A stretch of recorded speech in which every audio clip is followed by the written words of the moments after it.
Hello, here is our last PowerPoint for the week.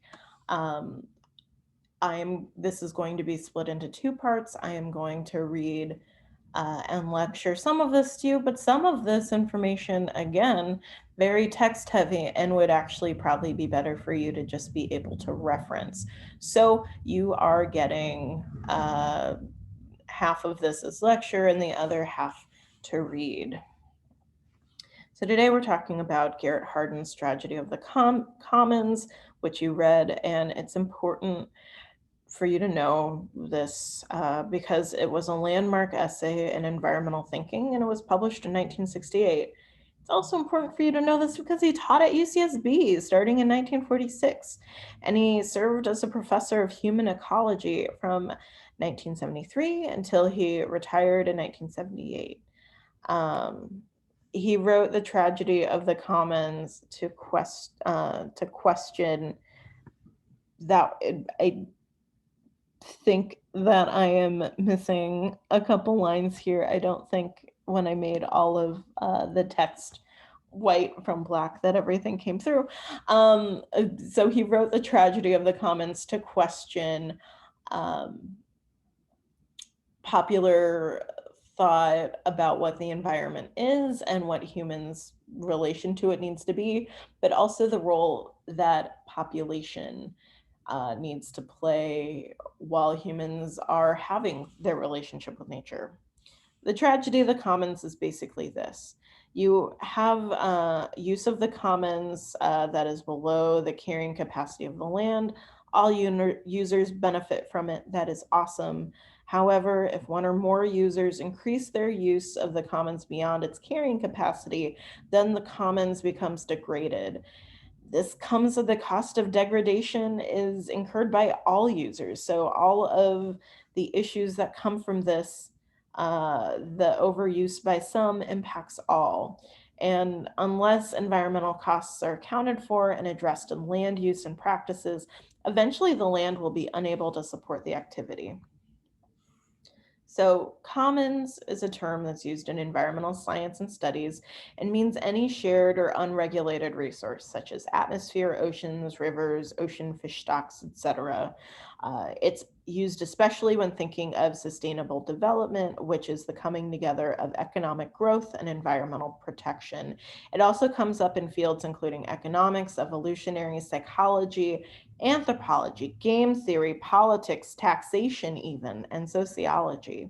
So, in his essay, Hardin blames the quote welfare state for allowing the tragedy because the state, so meaning in this case the country's government, provides for children, which leads to something he calls overbreeding. So, what's wrong with the tragedy of the commons? Well, there's lots of things, and you read two articles about it, but I want to highlight some things. So, the welfare state is a system whereby the government undertakes to protect the health and well being of its benefits, especially those in financial or social need, by means of grants, pensions, and other benefits. The foundations for the modern welfare state in the US, at least, were laid by the New Deal programs of President Franklin D. Roosevelt. Um, this idea is usually used as a term to support anti-government sentiments. But in the article, he argues against this proposal from the United Nations.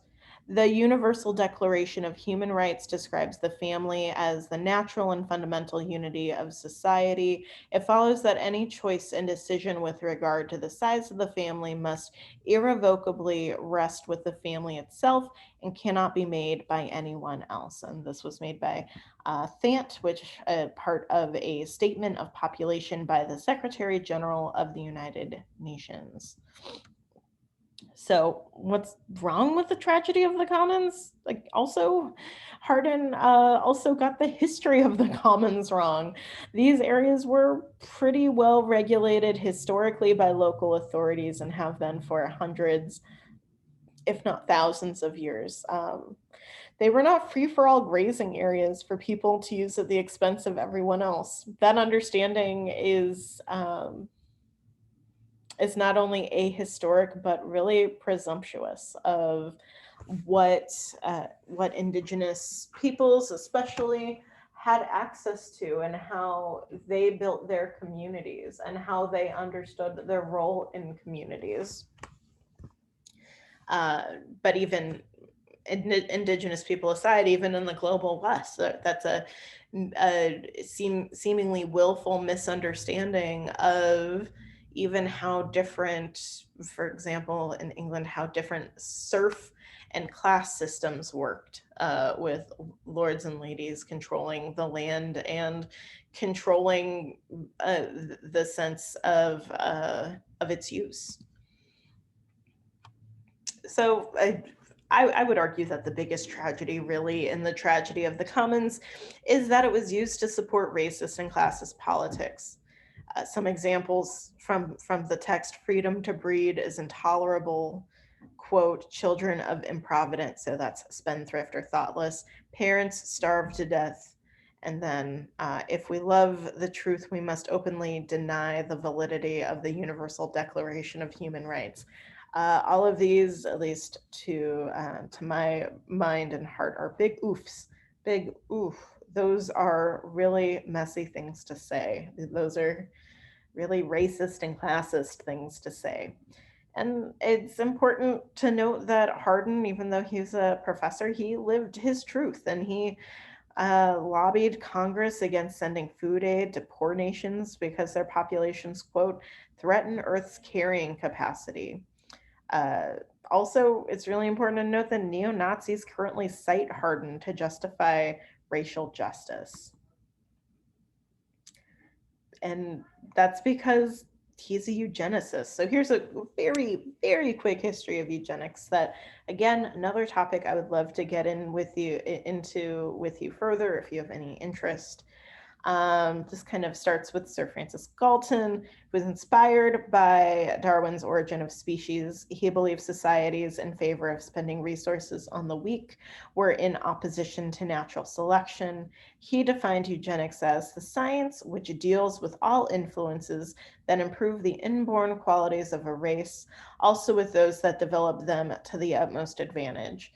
And his approach to eugenics was based on social statistics. But of course, social statistics without some of the hard and fast rules that, 21st century sociology and other social sciences provide can, again, get really messy, and really racist and really classist really quickly. This, of course, we see in Nazi Germany. So they practice both something called negative and positive eugenics. So negative eugenics meaning getting rid of those who do not fit the image of a perfect, in their view, or upstanding citizen. And also positive eugenics, which meant the congratulating and support and overall benefits to those who had higher genetic worth, again, in Nazi Germany's point of view. So, yeah, there are two ways to practice eugenics. One is to eliminate people that you no longer want, and the other is to support people that you want to have more of. So examples of this is forced sterilization and euthanasia, and awarding Aryan women for having many children with Aryan men. So some argued that the Holocaust was, quote, a vast dysgenic program to rid Europe of highly intelligent challengers to the existing Christian domination by numerically and politically minuscule minority. That was said by theorist Seymour Itzkoff. It's also really important to note that the US also believed in eugenics. There's a long history to this, and I would love to talk to you about this. This is actually part of my research. For example, Alexander Graham Bell recommended deaf individuals not be allowed to marry. There are 30 states that adopted legislation to perform forced sterilization on those deemed mentally unfit.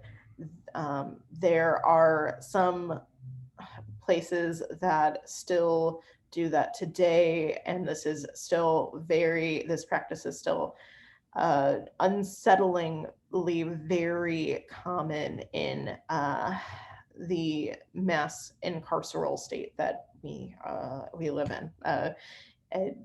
Women in prison or women in other forms of federal control have been and continue to be forcefully sterilized. This is also a form of eugenics. We are still, as the United States, still practicing eugenics. It should still be upsetting.